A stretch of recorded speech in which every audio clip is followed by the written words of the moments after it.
4.500 años antes de nuestro tiempo, en una tierra abrasada por el sol y dividida por dos ríos caóticos, no existía nada parecido a la humanidad. Solo barro, hambre y la implacable certeza de que la naturaleza siempre ganaría. Esta región, conocida más tarde como Mesopotamia, fue la cuna de un experimento desesperado.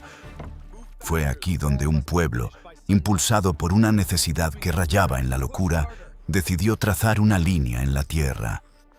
Ellos no querían sobrevivir, querían domar. Querían imponer orden sobre la furia del Éufrates y el Tigris, un desafío que requería una audacia inimaginable. Este no es un relato académico sobre la evolución lenta de una sociedad. Esta es la historia de una invención violenta y súbita, un gran salto al vacío que nos dio todo: la escritura, la rueda, la ley y la guerra organizada. Sumeria no fue solo una civilización, fue el primer mapa de lo que significaría ser humano. Imaginen el paisaje: campos fértiles anegados por inundaciones impredecibles, seguidas de sequías que convertían el suelo en polvo. La supervivencia no era una bendición, era una batalla diaria, una carrera constante contra el reloj biológico y la meteorología errática de la región. Los primeros asentamientos eran frágiles, comunidades de casas de caña que la siguiente crecida del río podía borrar sin dejar rastro. La gente vivía en el miedo, regida por deidades coléricas que enviaban tanto la vida como la destrucción con la misma indiferencia divina. Pero el hambre, siempre el hambre, fue la gran maestra. Los sumerios se dieron cuenta de una verdad brutal: la agricultura a gran escala era imposible si no cooperaban. La irrigación necesitaba no a un individuo, sino a una multitud perfectamente organizada. Así nació la ingeniería de la desesperación. Cientos de hombres y mujeres coordinados, cavando canales masivos que desviaban el agua del Éufrates hacia los campos secos, transformando el desierto en graneros. Requería liderazgo, planificación y, sobre todo, fe ciega. El simple acto de cavar un canal de riego requirió la creación de la primera burocracia. ¿Quién distribuía el grano? ¿Quién mantenía el canal limpio? ¿Quién decidía cuándo y dónde sembrar? Las respuestas a estas preguntas crearon la estructura social que aún hoy nos rige. El liderazgo ya no podía basarse solo en la fuerza bruta. Se necesitaba a un administrador, un sacerdote que pudiera hablar con los dioses para asegurar la cosecha, o un líder capaz de movilizar a la población. Nació el Ensi, el primer gran burócrata de la historia, y entonces ocurrió Uruk, la primera ciudad, no como una aldea grande, sino como una explosión demográfica, un monstruo de adobe y ladrillo que devoraba la materia prima y escupía organización. Era un centro urbano que llegaría a albergar a cerca de 50.000 personas. Uruk fue el punto de inflexión. Para controlar tal cantidad de población y gestionar los excedentes de los campos, era imposible depender de la memoria. Era necesario un sistema que pudiera registrar transacciones, inventarios y ofrendas. Fue así como, por la necesidad de contar ovejas y sacos de cebada, los sumerios inventaron la escritura. No nació de la poesía o la filosofía, sino de la contabilidad. Tablillas de arcilla, la punta de una caña afilada y el nacimiento de la historia misma. El impacto de esta invención es incalculable. La escritura cuneiforme permitió que la información sobreviviera a la muerte del mensajero o del rey. Permitió la creación de leyes que no podían ser alteradas por el capricho de un tirano local, fijando el orden para siempre. Pero a medida que Uruk y otras ciudades como Ur, Lagash y Eridu prosperaban, el experimento social se hizo inestable. La riqueza generó la envidia. El éxito de un canal de riego significaba la escasez para el vecino. La cooperación se transformó en competencia territorial. Las ciudades-estado sumerias, grandes islotes de prosperidad en el desierto, comenzaron a mirarse con suspicacia. El concepto de la propiedad privada y la acumulación de excedentes introdujo un nuevo elemento en la ecuación humana: la protección de lo adquirido. Y con la necesidad de proteger, llegó la invención más terrible de todas: la guerra a gran escala. Ya no se trataba de escaramuzas entre tribus, sino de ejércitos equipados, formados y dirigidos específicamente para la aniquilación organizada del enemigo.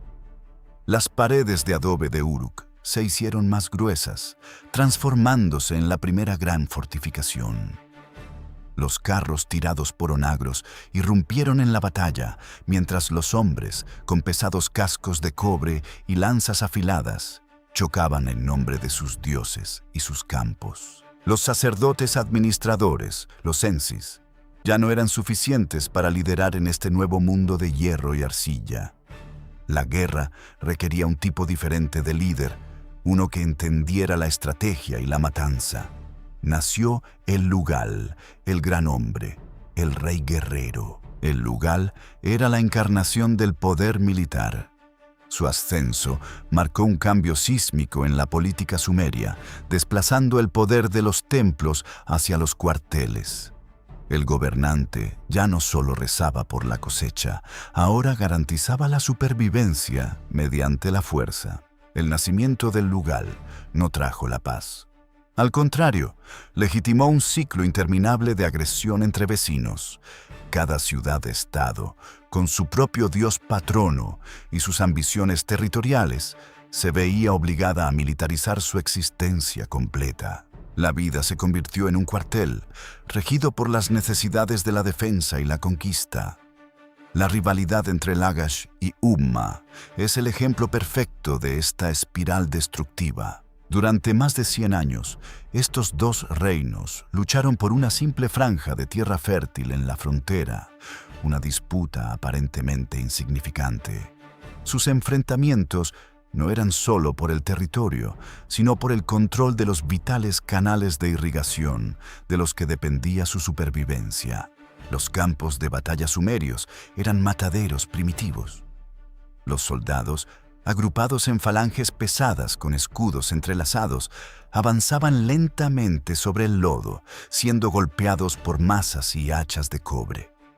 La victoria no buscaba la rendición, buscaba el diezmo de la población enemiga, una advertencia cruel y definitiva. Pero esta guerra perpetua tuvo un costo interno mucho mayor que las bajas en el campo. Los gastos militares y la corrupción creciente de los reyes guerreros y sus séquitos sumieron a la población en una servidumbre económica cada vez más aplastante. El poder del Lugal se había desbocado. La acumulación de tierras por parte del templo y la élite militar dejó a los agricultores sin recursos, forzándolos a la esclavitud por deudas, una espiral viciosa que amenazaba con derrumbar la base económica sumeria. La misma estructura que habían inventado para sobrevivir ahora los estaba estrangulando lentamente. Fue en este clima de desesperación y desigualdad donde emergió una figura sorprendente, el reformador Urukagina, en la ciudad de Lagash. Él no era un conquistador, era un sacerdote preocupado por el colapso moral que la tiranía militar había impuesto sobre su pueblo. Urukagina decidió que el caos necesitaba límites y, con un golpe de mano política, instauró lo que conocemos como la primera gran reforma legislativa de la historia de la humanidad. Su objetivo era restaurar la justicia y proteger a los más vulnerables de la codicia de la élite. Sus decretos son asombrosos. Urukagina abolió los impuestos abusivos sobre los funerales y el matrimonio, liberó a los ciudadanos encarcelados por deudas y estableció límites claros al poder de los recaudadores. Por primera vez, se escribió una ley explícita para proteger al huérfano y a la viuda. Este acto marcó un hito conceptual: el reconocimiento de que el poder del gobernante no podía ser absoluto y que la sociedad tenía una obligación fundamental de cuidar a sus miembros más débiles. Sumeria, por un breve y luminoso momento, intentó inventar la justicia social. Sin embargo, en un mundo gobernado por la lanza y la ambición, la ética de Urukagina no pudo competir con la brutalidad del vecino. Mientras Lagash se preocupaba por la justicia interna, el rey Lugal-Sagesi de Umma vio su debilidad moral como una oportunidad militar. Lugal-Sagesi atacó Lagash con furia destructiva, arrasando sus templos y palacios, destruyendo los registros de las reformas y asesinando a Urukagina. El experimento de la justicia había fracasado. El mensaje era claro: la fuerza es la única moneda de cambio en este nuevo mundo. Lugal-Sagesi se proclamó entonces el unificador de toda Sumeria, el primer hombre en gobernar desde el amanecer hasta el anochecer. Pensó que había asegurado la supremacía sumeria, pero estaba tan concentrado en los conflictos internos que olvidó mirar hacia las fronteras del norte. En el norte, donde el desierto se mezclaba con las estepas, vivían los acadios, un pueblo semita que los sumerios consideraban bárbaros y sin cultura. Eran nómadas y pastores, pero poseían una ventaja táctica sobre las rígidas formaciones de falange sumeria. Los acadios estaban organizados bajo el mando de un hombre que emergería de la nada, un copero real que ascendió al poder mediante una conspiración brutal en la ciudad de Kish. Su nombre se convertiría en sinónimo de la conquista total: Sargón de Akkad. La historia de Sargón es casi mítica, una mezcla de leyenda y ferocidad militar. Se decía que fue abandonado en una canasta de cañas sobre el Éufrates, rescatado por un jardinero y destinado a convertirse en un rey que cambiaría el mapa del mundo para siempre. Sargón comprendió la debilidad inherente en el sistema de ciudades-estado sumerias, su división crónica. Mientras los lugales luchaban por la irrigación, él estaba construyendo una máquina de guerra profesional, leal solo a él y no a un dios local o un templo. El ejército de Sargón era rápido, disciplinado y, crucialmente, no dependía de la pesada armadura y las formaciones lentas de los sumerios. Él fue el primero en utilizar grandes masas de arqueros para diezmar al enemigo antes del choque cuerpo a cuerpo. El enfrentamiento final con Lugal-Sagesi no fue una batalla, fue una masacre calculada. Sargón aplastó a las fuerzas sumerias y tomó prisionero al rey unificador, llevándolo encadenado a través de las calles de Kish, humillando así a toda la élite sumeria. Con la caída de Lugal-Sagesi, Sargón procedió a la conquista total de las ciudades-estado, una por una.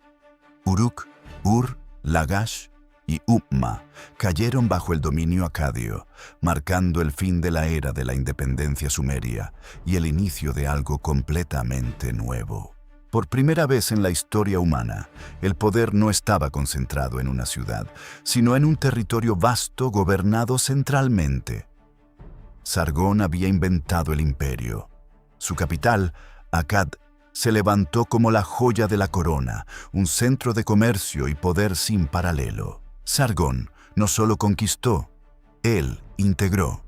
Impuso el acadio como lengua administrativa, pero respetó los dioses y la cultura sumerias, fusionando ambos pueblos bajo un mismo yugo imperial. Este híbrido fue la primera superpotencia que el mundo antiguo había conocido. El imperio acadio se extendió desde el Golfo Pérsico hasta el Mediterráneo. Sargón se jactaba de que sus barcos mercantes atracaban en todos los puertos, que su poder se extendía sobre mares inexplorados y que nadie podía interponerse en su camino. Pero gobernar un imperio requiere más que solo conquistas militares. Exige un sistema que mantenga unida a la población lejana. Sargón lo entendió y utilizó la religión como herramienta de control, elevando a su propia hija a un puesto de poder sin precedentes. Eneduana, la hija de Sargón, fue nombrada suma sacerdotisa de la diosa de la luna Enur. Ella se convirtió no solo en una figura religiosa, sino en la voz del imperio, componiendo himnos que unificaban las creencias acadias y sumerias bajo la égida de su padre. Enheduanna fue quizás la primera autora conocida de la historia, una mujer que usó la palabra escrita no para la contabilidad, sino para la propaganda religiosa y política, asegurando la lealtad al imperio a través de la devoción espiritual. Sargón reinó durante 56 años, un reinado de terror y gloria. Pero incluso la máquina de guerra que había creado no pudo garantizar la paz eterna. Los imperios, como las personas, tienen un ciclo de vida y el de Akkad fue brutalmente corto. Tras la muerte de Sargón, el imperio que había construido con hierro y fuego comenzó a desmoronarse bajo el peso de sus propias dimensiones. Las ciudades sumerias, resentidas por la subyugación acadia, se rebelaron con una furia largamente reprimida. Los hijos y sucesores de Sargón se encontraron luchando por cada palmo de tierra. Su nieto, Naram-Sin, heredó un imperio al borde del colapso total, pero en lugar de ceder, decidió duplicar la apuesta. Naram-Sin fue el primer gobernante en la historia en proclamarse oficialmente un dios vivo, abandonando el título de Lugal para tomar el de Rey de las 4 esquinas del mundo. Esta declaración no era simple arrogancia, era una necesidad política brutal. Al declararse divino, Naram-Sin intentaba sofocar las rebeliones y justificar su dominio absoluto sobre territorios vastos y culturalmente dispares. Él se veía a sí mismo como el centro del universo conocido. Su estela de la victoria, un monolito que celebra su triunfo sobre los Luyubi en las montañas, lo muestra con un casco coronado de cuernos, un símbolo previamente reservado para los dioses. Él había borrado la línea entre el poder terrenal y el celestial, creando el molde del futuro despotismo oriental. Bajo Naram-Sin, el imperio acadio alcanzó su máxima extensión, pero su misma divinidad se convirtió en una carga insostenible. La presión sobre los recursos, la necesidad constante de campañas militares y la centralización excesiva generaron una fragilidad interna demoledora. Y mientras la corte acadia se engalanaba con el oro y el incienso de la victoria, el verdadero peligro acechaba en las montañas del este. Un pueblo montañés, feroz y organizado, que los acadios apenas registraban, se preparaba para descender sobre la planicie. Estos eran los Guti, y su aparición no fue como una invasión militar típica.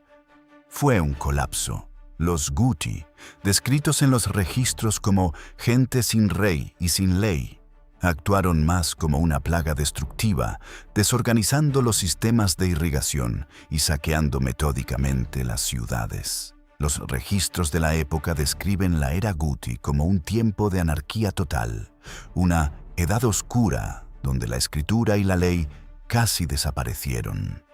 La sofisticada maquinaria administrativa de Akkad simplemente se detuvo, dejando un vacío de poder y una hambruna generalizada. El imperio acadio, la primera superpotencia del mundo, se desvaneció en el polvo. Su caída fue tan rápida y completa que Akkad se convirtió en una ruina abandonada, una advertencia de que la centralización excesiva y el orgullo desmedido pueden ser letales. Pero los sumerios, el pueblo subyugado, no habían desaparecido. Se habían mantenido ocultos, manteniendo sus costumbres y su lengua a salvo del torbellino acadio. Ahora, bajo la sombra de la devastación Guti, vieron una oportunidad para un renacimiento cultural. Las ciudades sumerias del sur, protegidas parcialmente por su distancia de los Guti, comenzaron a recuperar su autonomía.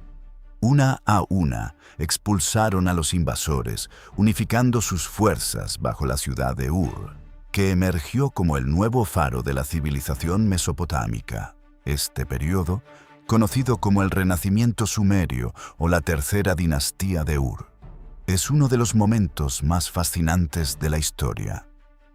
Fue un intento consciente de volver a las raíces, de rechazar la centralización acadia y recuperar la pureza de la civilización inventora. El rey Ur-Nammu fue el arquitecto de este renacimiento.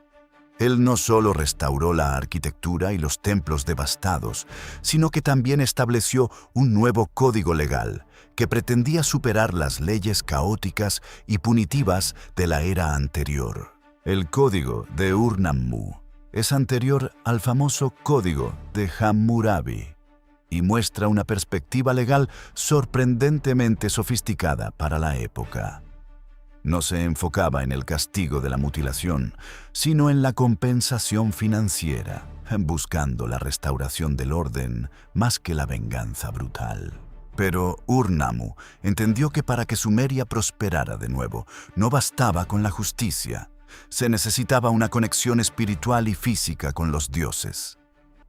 Su proyecto de construcción más ambicioso fue el Ziggurat de Ur, la torre escalonada que se alzaba hasta el cielo. El Ziggurat era el centro del mundo para los sumerios, un vínculo tangible entre el cosmos y la tierra. Su construcción exigió el trabajo de miles de hombres y mujeres, simbolizando la renovada organización y el poder teocrático de la nueva Ur. Sus sucesores continuaron el impulso organizativo, creando un estado altamente centralizado, quizás incluso más burocrático que el imperio de Sargón. El gobierno de Ur controlaba cada aspecto de la vida económica, desde los campos de trigo hasta los talleres de tejido. Esta era de esplendor y orden. Sin embargo, se construyó sobre cimientos de barro que se secaban demasiado rápido. El éxito de Ur generó una concentración de riqueza y poder que la convirtió en el blanco de las mismas ambiciones externas que habían destruido a Akkad. El sur estaba restaurado, pero el norte seguía siendo una fuente de inestabilidad. Los pueblos semitas, los amorreos, presionaban constantemente las fronteras del imperio, tribus nómadas que veían en los fértiles campos sumerios la solución a su propia escasez. Mientras Ur-Nammu y sus herederos se enfocaban en la administración interna y la construcción de ziggurats, desatendieron la defensa de las fronteras lejanas. La estrategia de Ur fue defensiva, construyendo un muro masivo para repeler a los amorreos. Una táctica que resultaría ser un error fatal. El inmenso muro que Ur construyó para mantener alejados a los amorreos falló miserablemente, no por ser mal diseñado, sino por su enfoque estático. Los amorreos, nómadas y astutos, simplemente rodearon la barrera, encontrando rutas a través de las estepas o cruzando los puntos menos vigilados. El imperio de Ur se vio asfixiado lentamente, atacado no solo por los amorreos desde el oeste, sino también por los elamitas, un pueblo de las montañas orientales, ancestrales enemigos de Mesopotamia. El colapso llegó como un golpe de pinza, brutal y definitivo. El rey Ibbi-Sin, el último gobernante de Ur, presenció el desmoronamiento total del estado. Los invasores cortaron las rutas comerciales y las líneas de suministro de grano, llevando a la hambruna en el corazón de la propia ciudad, a pesar de los almacenes llenos de cebada. Los registros de la época son desgarradores, describiendo cómo el precio del grano se disparó a niveles astronómicos y cómo el hambre se instaló en las casas de la gente común. El orden burocrático, tan perfecto en el papel, no pudo alimentar a su propia población bajo asedio. Finalmente, los elamitas asaltaron Ur. Fue una catástrofe que dejó una marca indeleble en la conciencia sumeria. Los elamitas saquearon los templos, desmantelaron el gran zigurat y se llevaron al rey Ibbi-Sin encadenado hacia Elam, un destino peor que la muerte. El lamento por Ur se convirtió en una forma de poesía épica, donde los escribas describían el dolor de ver su civilización destruida por invasores sin piedad. Los dioses se lamentaban, habían abandonado su gran ciudad, dejando solo cenizas y un silencio sepulcral. Con la caída de Ur en el año 2000 a.C., el dominio político sumerio terminó para siempre. Su lengua, que había dado forma a la primera literatura y a la ley, comenzó a desaparecer como lengua hablada, reemplazada por el acadio, la lengua de los vencedores semitas. Sin embargo, el colapso del poder centralizado de Ur no significó el fin de la civilización mesopotámica. Al contrario, abrió un período de descentralización y competencia entre ciudades más pequeñas, lo que, irónicamente, fomentó la innovación. Los amorreos, que se habían infiltrado y establecido en Mesopotamia, asimilaron la cultura sumeria con sorprendente rapidez. Ellos adoptaron la escritura cuneiforme, los dioses y las estructuras legales que los sumerios habían inventado. Emergió un mosaico de reinos en pugna, entre ellos Isin y Larsa, que se disputaron la herencia cultural y política de Ur. Eran herederos de la invención sumeria, pero ejecutores de su propia agenda de poder. Y en este ambiente de competencia feroz, una ciudad amorrea, previamente insignificante a orillas del Éufrates, comenzó a ascender silenciosamente: Babilonia. Estaba lejos de las rutas de invasión y estratégicamente posicionada para el comercio fluvial. Babilonia no se hizo grande por una conquista fulminante, sino por la lenta y metódica acumulación de poder bajo una serie de reyes astutos, hasta que uno de ellos, el sexto en la línea dinástica, llegó al trono. Su nombre era Hammurabi. La historia de Hammurabi es la de un paciente depredador político. Durante los primeros 20 años de su reinado, se dedicó a construir Babilonia, fortaleciendo sus murallas, excavando canales de riego y cultivando alianzas con los reinos vecinos, proyectando una imagen de estabilidad. Pero el objetivo final de Hammurabi nunca fue la paz. Era la unificación total de Mesopotamia. Esperó, calculando cada movimiento, mientras sus aliados y rivales, como Larsa e Isin, se desgastaban en conflictos fronterizos inútiles. La estrategia de Hammurabi fue la traición calculada. Cuando Isin y Larsa estaban exhaustos, él rompió su alianza y atacó con todo su poder, utilizando una combinación de diplomacia astuta y fuerza bruta. En el transcurso de solo unos pocos años, Hammurabi aplastó a todos los reinos rivales, desde Mari en el noroeste hasta Larsa en el sur. Él no solo restauró la unidad, sino que también la consolidó bajo un solo centro de poder: su gran capital, Babilonia. Babilonia se convirtió en el faro del mundo. La ciudad, con sus grandes templos y murallas, eclipsó todo lo que Sumeria y Akkad habían logrado. El idioma babilónico, un dialecto del acadio, se convirtió en la lengua franca del comercio y la diplomacia.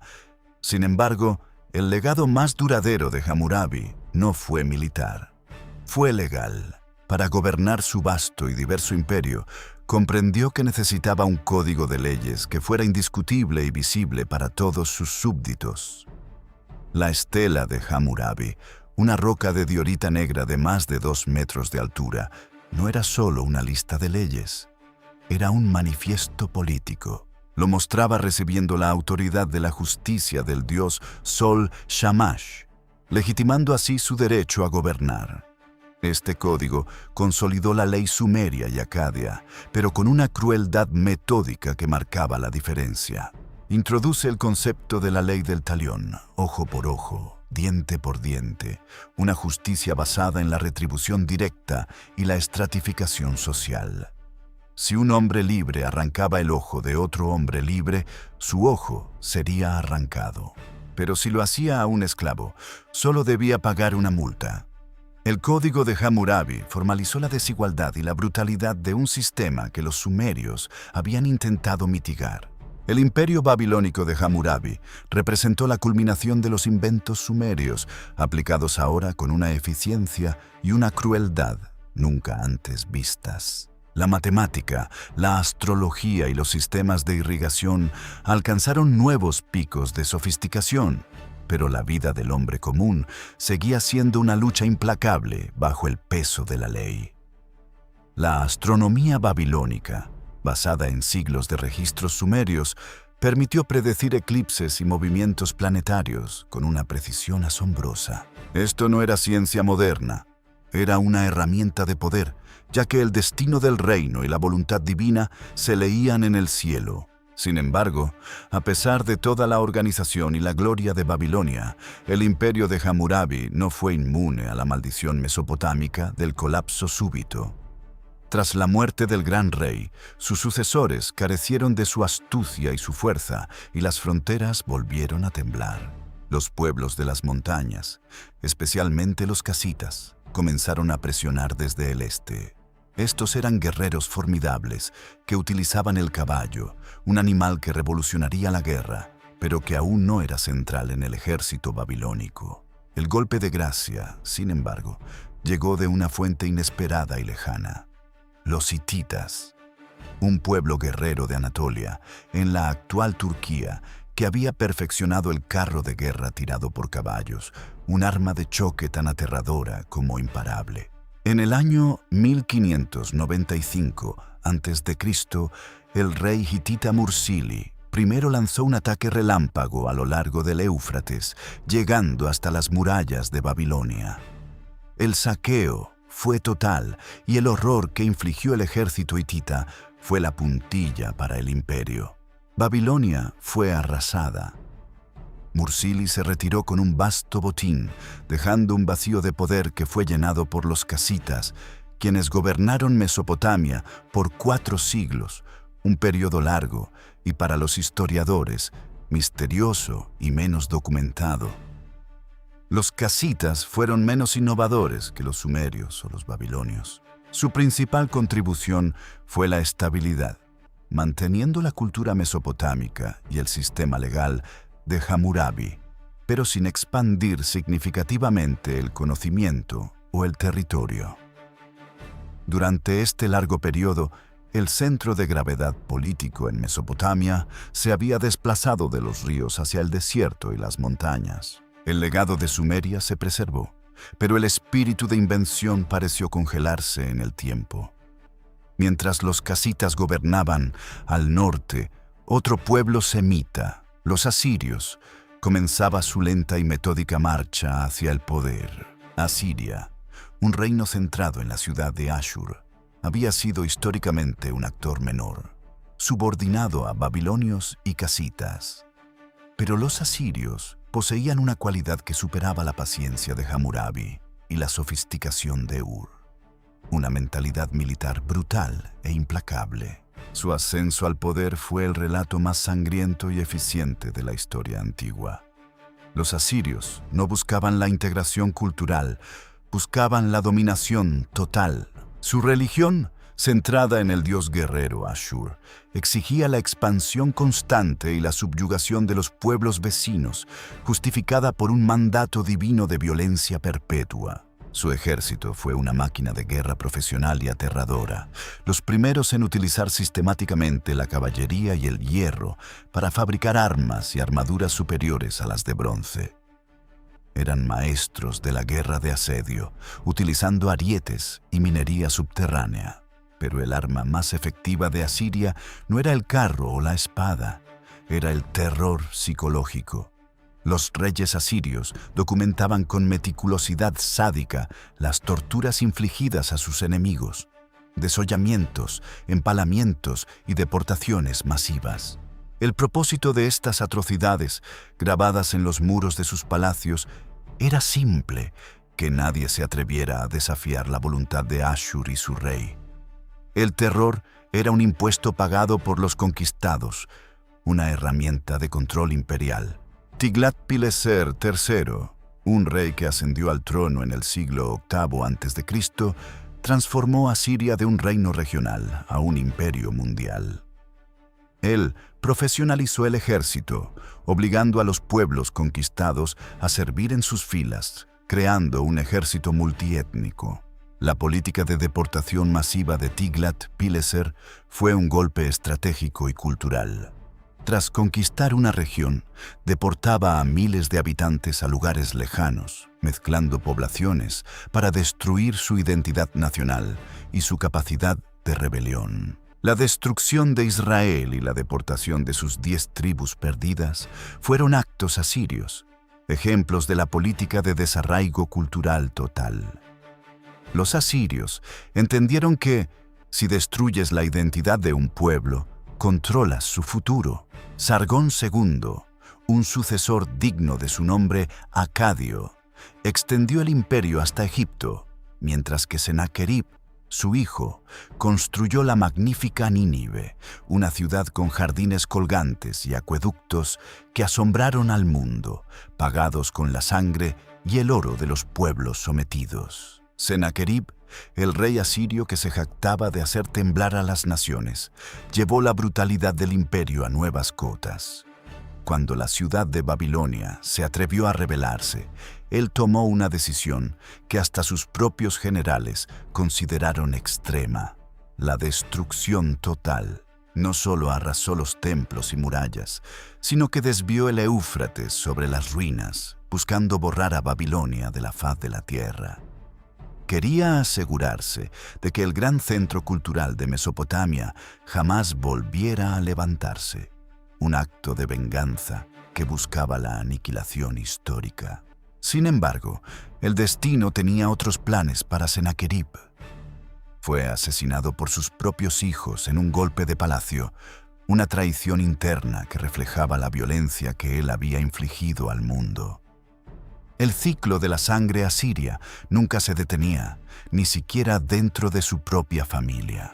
Asurbanipal, el último gran rey asirio, intentó compensar la brutalidad con la erudición. Él ordenó la recolección de todo el conocimiento escrito de Mesopotamia, acumulando en Nínive una biblioteca de tablillas de arcilla que hoy es considerada el mayor tesoro de la antigüedad. Esta biblioteca contenía la épica de Gilgamesh, los mitos de la creación sumerios y acadios, y miles de registros astronómicos y legales. Paradójicamente, el imperio más brutal fue el que salvó la historia y el legado cultural de Sumeria de la extinción total. A pesar de su biblioteca, el imperio asirio estaba fundado sobre la arena y la sangre. El costo de mantener el terror en territorios tan vastos era insostenible y los pueblos oprimidos esperaban pacientemente una señal de debilidad para desatar su venganza. La caída de Asiria fue rápida, dramática y celebrada por sus enemigos. Una coalición de pueblos resentidos, incluidos los babilonios que habían renacido, los medos del actual Irán y los escitas, se unieron para el asalto final. La batalla por Nínive, en el año 612 a.C., fue el clímax de esta venganza milenaria. La ciudad fortificada cayó bajo un asalto coordinado y, siguiendo la tradición asiria, fue saqueada, quemada y destruida hasta sus cimientos. El imperio del terror había terminado, y con él se cerró el capítulo más oscuro de la historia mesopotámica. El poder regresó brevemente a Babilonia, bajo una nueva dinastía caldea, inaugurando el imperio neobabilónico. Nabucodonosor II fue el rey de este resurgimiento. Él restauró Babilonia a su antigua gloria, construyendo el famoso templo de Marduk y quizás los jardines colgantes, una de las maravillas del mundo que celebraba la riqueza y el poder renovado. Nabucodonosor también siguió las políticas de deportación, aunque de manera menos destructiva que los asirios. Su conquista de Judá y la deportación de los judíos a Babilonia se convirtió en uno de los eventos definitorios de la historia religiosa y occidental. El imperio neobabilónico fue, sin embargo, un suspiro final de la civilización mesopotámica nativa. Duró apenas 80 años, demasiado débil para enfrentarse a las nuevas potencias que emergían en el este, los persas aqueménidas. Ciro el Grande, el fundador del imperio persa, era un conquistador con un enfoque político radicalmente diferente al de los asirios. Él no usaba el terror, Usaba la tolerancia y la clemencia, buscando la lealtad en lugar de la sumisión forzada. En el año 539 a.C., el ejército persa marchó sobre Babilonia. El último rey babilonio, Nabónido, era impopular entre los sacerdotes por su devoción al dios Luna en lugar del patrón Marduk. La caída de Babilonia fue un anticlímax. Ciro entró en la ciudad sin una batalla significativa, aclamado por la población y el clero como un liberador. Emitió un edicto que permitió a los pueblos deportados, incluidos los judíos, regresar a sus hogares. Con la llegada de los persas, Mesopotamia, la tierra de Sumeria, Akkad y Babilonia, perdió su independencia política para siempre. Se convirtió en una provincia más de un imperio mucho más grande, un centro histórico, sí, pero no el centro del poder mundial. El legado de la primera civilización se había dispersado. La escritura cuneiforme comenzó su lento declive, reemplazada por el alfabeto arameo, más simple y rápido. Los dioses sumerios se mezclaron con los persas y, eventualmente, con los griegos. Pero, ¿qué significó este ciclo interminable de invención, guerra y colapso para los habitantes de esta tierra? ¿Qué queda de la primera civilización que intentó inventar el orden a partir del caos? La respuesta está en la cultura de la supervivencia. A pesar de la pérdida de su soberanía política bajo el dominio persa, el legado de Sumeria persistió a nivel cultural y tecnológico, impregnando la estructura de todos los imperios posteriores. La contabilidad, el sistema sexagesimal que nos dio el reloj de 60 minutos, el zodíaco y la idea de una ley escrita inmutable, todo emanaba del barro mesopotámico. Los persas administraron Mesopotamia como una satrapía clave, utilizando su vasto sistema de carreteras y su moneda estandarizada, pero la gente local mantuvo sus rituales, sus conocimientos astronómicos y su identidad regional. Se convirtieron en los guardianes silenciosos de una sabiduría ancestral.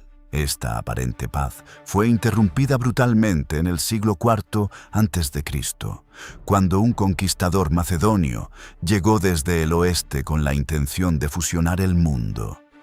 Alejandro Magno, en su marcha imparable, se enfrentó a Darío III de Persia. La batalla de Gaugamela, en el año 331 a.C., se libró cerca de las antiguas ruinas asirias de Nínive, un eco de la historia que se repetía. La victoria de Alejandro marcó el fin del imperio persa y el inicio de la dominación griega. Alejandro Magno, fascinado por la antigüedad y la riqueza de Babilonia, planeó convertirla en la capital de su vasto imperio oriental. Quería restaurar sus grandes templos y fusionar la cultura griega con la sabiduría mesopotámica. Este fue un momento de breve esperanza y profunda ironía.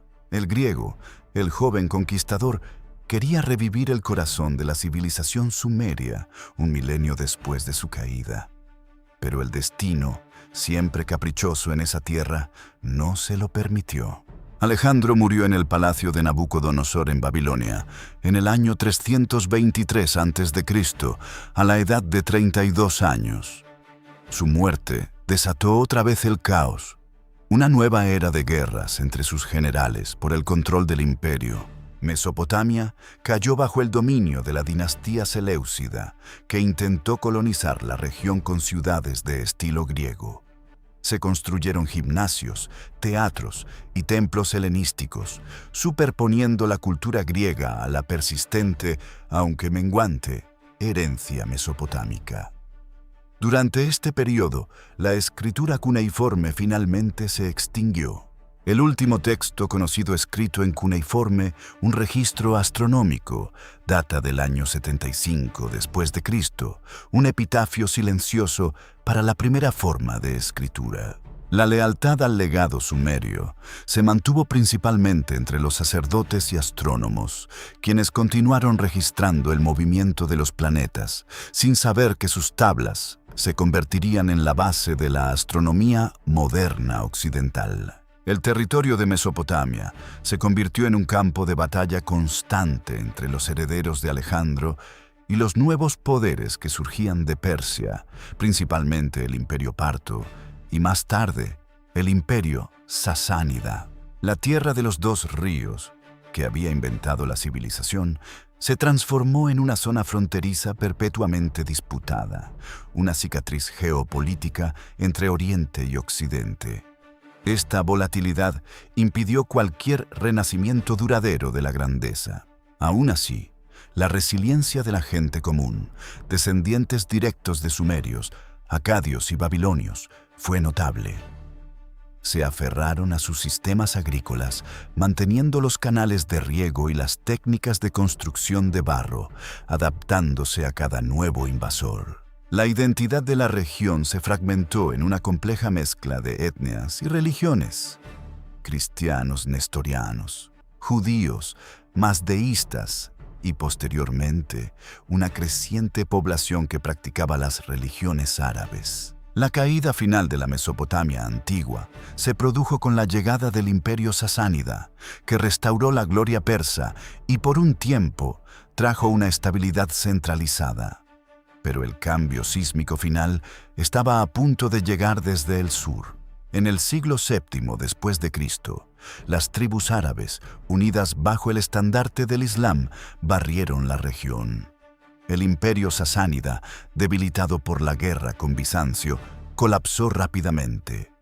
La conquista islámica no fue solo un cambio de gobernante, fue una transformación total. La lengua y la religión árabes se convirtieron en dominantes, y por primera vez en milenios, la región de la antigua Sumeria se integró en una nueva superpotencia global.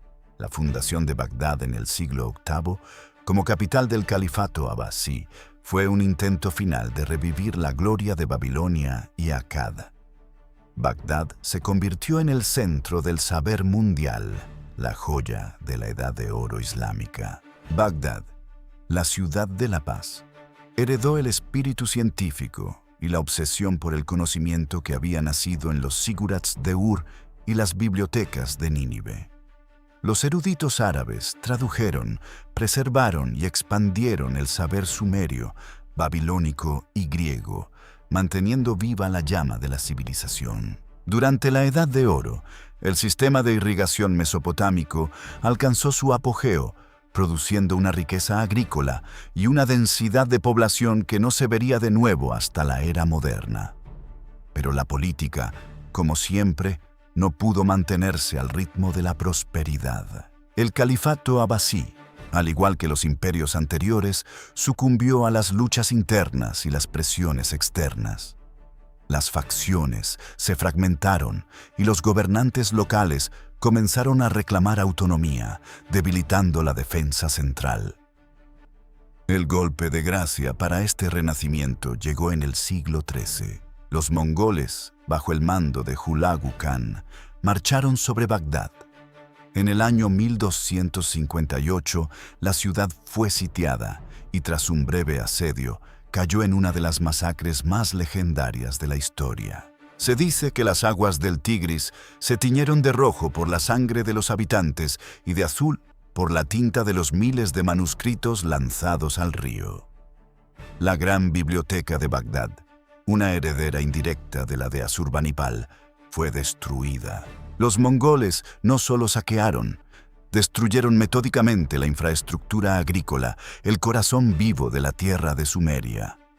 Los canales de riego, construidos y mantenidos durante 5000 años, fueron rotos y abandonados, un acto de devastación ecológica sin precedentes. El trauma de la invasión mongola fue casi irreversible.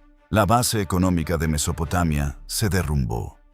Los campos se inundaron, se salinizaron y la tierra fértil se convirtió en pantano o desierto.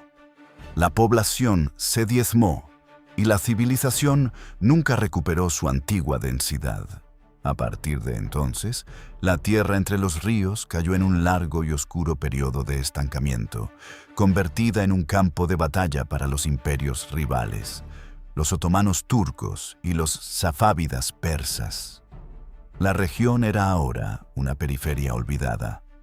El legado sumerio, el conocimiento de cómo construir y mantener una civilización compleja, se perdió bajo el lodo y la sal. Los grandes inventos de ese pueblo se habían diseminado por el mundo, pero su patria se había convertido en una ruina. No fue hasta el siglo XIX que el mundo occidental redescubrió Sumeria. Arqueólogos británicos y franceses, cavando en los montículos de lodo, encontraron las tablillas cuneiformes, desenterrando la lengua y la historia del primer pueblo civilizado. El redescubrimiento fue un shock cultural. El mundo se dio cuenta de que lo que creían ser el inicio de la civilización, los griegos y los hebreos, en realidad se apoyaban en los gigantes que habían habitado la tierra de Mesopotamia. La identidad moderna de la región, que hoy llamamos Irak, es una compleja amalgama de estas capas históricas. La audacia inventiva sumeria, la disciplina acadia, la legalidad babilónica, el terror asirio y la fe islámica. El conflicto sigue siendo, como hace 6.000 años, la constante definitoria. El intento de construir una nación moderna, postcolonial, en un territorio que ha sido la encrucijada del mundo, es una lucha épica contra el peso de la historia. Hoy en día, bajo el mismo sol abrasador, la gente de Irak lleva la sangre y la herencia de los inventores del mundo. El espíritu sumerio, ese impulso inicial de imponer orden sobre el caos, de escribir leyes para el huérfano y construir canales contra la sequía, nunca ha muerto del todo. La lección de Sumeria es brutal. La civilización es un experimento frágil. No basta con inventar la rueda o la escritura, es necesario mantener la justicia, la unidad y la infraestructura. El precio de la desorganización, el precio del odio tribal, siempre será la caída. Ellos nos dieron el mapa de la humanidad y también la advertencia. El orden siempre está a solo una generación de distancia de volver al caos primordial. El legado de Sumeria es el de un pueblo que inventó la civilización y luego nos mostró exactamente cómo perderla.